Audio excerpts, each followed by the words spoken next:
ઈસ્ટમાં ભીષણ આગની ઘટના સામે આવી છે। 100 થી વધારે ગોડાઉનમાં આગ લાગી ગઈ।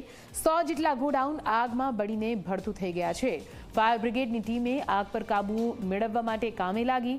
ફાયર બ્રિગેડની 30 ગાડી 5 એમ્બ્યુલન્સ સ્થળ પર હાજર છે।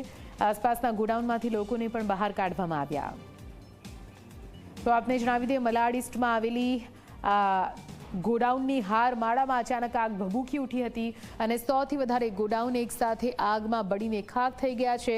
કેટલાય લોકો હાજર હતા। જો કે બનાવની જાણ થતાની સાથે બચાવ અને રાહત કામગીરી શરૂ કરવામાં આવી। 30 જેટલી ફાયર ફાઇટરની ગાડીઓ ઘટના સ્થળે પહોંચી, સાથે 8 જેટલી એમ્બ્યુલન્સ પણ ખડે પગે રખાઈ છે। જેટલા પણ લોકો બહાર આવી રહ્યા છે તેમને તુરંત જ સારવાર માટે લઈ જવામાં આવી રહ્યા છે। આ દ્રશ્યો જુઓ। આ દ્રશ્યો પરથી અંદાજો લગાવી શકાય આખરે કેવી રીતે વિકરાળ સ્વરૂપે આ આગ લાગી છે અને તેને બુઝાવવા માટે કઈ રીતે ભારે જહેમત જવાનો દ્વારા ઉઠાવવામાં આવી રહી છે।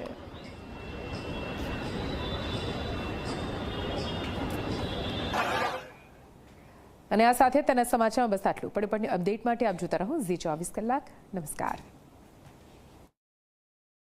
સહપ્રાયોજક છે ગજાનંદ મસાલા।